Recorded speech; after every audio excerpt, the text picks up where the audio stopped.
শুক্রবার রথযাত্রা। সোনার ঝাঁটা দিয়ে রাস্তা পরিষ্কার করে রশি টেনে রথযাত্রার সূচনা করবেন মুখ্যমন্ত্রী। তার আগে বুধবারই দীঘা পৌঁছে যান তিনি। জগন্নাথ দেবের মন্দির প্রতিষ্ঠার পরে দীঘায় প্রথমবার অনুষ্ঠিত হতে চলেছে রথযাত্রা উৎসব। সেই কারণে এবার প্রথম থেকেই বাড়তি গুরুত্ব ও সতর্কতার উপর জোর দিয়েছেন মুখ্যমন্ত্রী। যে কারণে বৃহস্পতিবারই নিরাপত্তা ও ব্যবস্থাপনা নিয়ে এক প্রস্তুতি বৈঠক সেরে ফেলেন তিনি। বৈঠকের পর মমতা জানান, শুক্রবার দুপুর 2:30টার পর রথের চাকা গড়াবে। শুধু তাই নয়, কখন কি তার একটা স্পষ্ট দিনলিপিও দিয়ে রাখেন। সকাল 9:30 থেকে পুজো পাঠ যা যা হবার অর্চনা এগুলো তারা করবেন পুরোহিতরা। ওই আরতি করা এই করা যা করা রথ এখানেই থাকবে। আপনাদের সকলের সহযোগিতা চাইব এবং শুভকামনা চাইব, কারণ এটা তো প্রথম আমরা করছি, যাতে দীঘার জগন্নাথ ধামের এই পূর্ণ যাত্রা রথযাত্রা মাসির বাড়ি পর্যন্ত যাবে এবং উল্টো রথে মাসির বাড়ি থেকে আবার ফিরে আসবে। উভয় যাত্রায় যাতে শান্তিপূর্ণভাবে সুন্দরভাবে সমাপন হয়। হাজার হাজার ভক্ত সমাগম হবে বলেই মনে করছে প্রশাসন। বৃহস্পতিবার দীঘার রথযাত্রার নিরাপত্তা ও ব্যবস্থাপনা নিয়ে জগন্নাথ মন্দির ট্রাস্ট কমিটির সঙ্গে প্রস্তুতি বৈঠক সারেন তিনি। মন্দিরের 7 নম্বর গেট দিয়ে বেরিয়ে 3 নম্বর গেট পর্যন্ত পায়ে হেঁটে যান মুখ্যমন্ত্রী। সেখানেই একাধিক মন্ত্রী ও হিডকোর ভাইস চেয়ারম্যানের সঙ্গে ফিতে ধরে রাস্তার সঙ্গে রথের মাপ খতিয়ে দেখেন মমতা।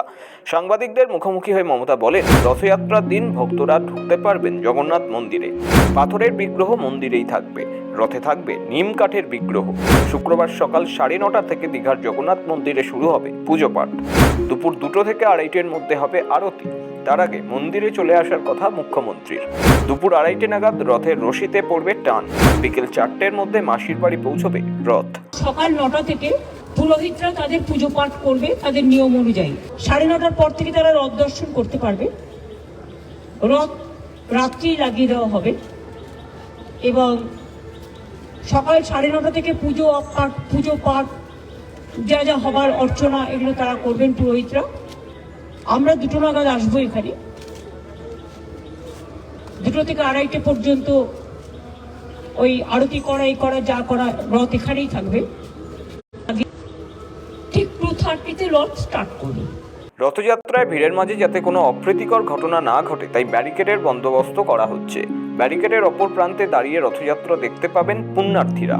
ব্যারিকেডের সঙ্গে ছোঁয়ানো থাকবে রথের রশি, তাই যে কোনো সময় তা স্পর্শ করতে পারবেন ভক্তরা। 1.25 কিলোমিটার রাস্তা ধরে মাসির বাড়ি যাওয়ার সময় মাঝে মাঝে থামবে রথ। ভক্তরা চাইলে দর্শন করতে পারবেন। ঠিক 2:30 রথ স্টার্ট করবে, কিন্তু রাস্তায় লোক থাকবে না, লোক থাকবে ব্যারিকেডে। দুদিকে ব্যারিকেড করা হয়েছে যাতে কোনো স্ট্যাম্পেড হওয়ার সম্ভাবনা না থাকে। রথ কিছুটা যেতে কিছুটা থামবে, কারণ পথ তো খুব কম, মাত্র 1.5 কিলোমিটার মাসির বাড়ি যাওয়া। একটু যেতে একটু থামবে, যেখানে মানুষ থাকবে তারা দেখতে পাবে, দর্শন করতে পারবে। আর দড়ি তো আমরা পুরো এর সাথে ছুঁয়ে দিচ্ছি, সুতরাং তারা দড়িটাও স্পর্শ করতে পারবে। স্নানযাত্রার পর 15 দিন অনশরে ছিলেন প্রভু জগন্নাথ। সাধারণ মানুষের জন্য দরজা বন্ধ ছিল জগন্নাথ মন্দিরে। সে অনশর পর্ব কাটিয়ে বৃহস্পতিবার ভোর 6:30টায় জগন্নাথের গর্ভগৃহের দরজা খোলা হয়। নবসাজে দেখা দেন প্রভু জগন্নাথ। নেত্র উৎসবের কারণে ভোরে মঙ্গল আরতি হয়। জগন্নাথ দেবকে এদিন 56 ভোগ অর্পণ করা হয়। 56 ভোগে ছিল বিভিন্ন ধরনের ভাজা, খিচুড়ি, ডাল, শুক্তো, মোচা দিয়ে তরকারি, পটলের তরকারি, বৈতালের ঘণ্ট সহ একাধিক পদ। সেই সঙ্গে দেওয়া হয় বাংলার বিভিন্ন ধরনের মিষ্টি এবং পায়েসও। বিকেলে রশি পুজো। সবটুকু সরেজমিনে তদারকি করছেন মুখ্যমন্ত্রী। গত 30শে এপ্রিল দীঘার জগন্নাথ মন্দির উদ্বোধন করেন মুখ্যমন্ত্রী মমতা বন্দ্যোপাধ্যায়। তারপর থেকে সমুদ্র শহরে দর্শনার্থীর ঢল নেমেছে। প্রশাসনের তথ্য অনুযায়ী এখনো পর্যন্ত 30 লক্ষেরও বেশি ভক্ত মন্দির দর্শনে এসেছেন। রথযাত্রার দিন সেই ভিড় আরও বাড়বে বলে মনে করা হচ্ছে। ব্যুরো রিপোর্ট, সময়, কলকাতা।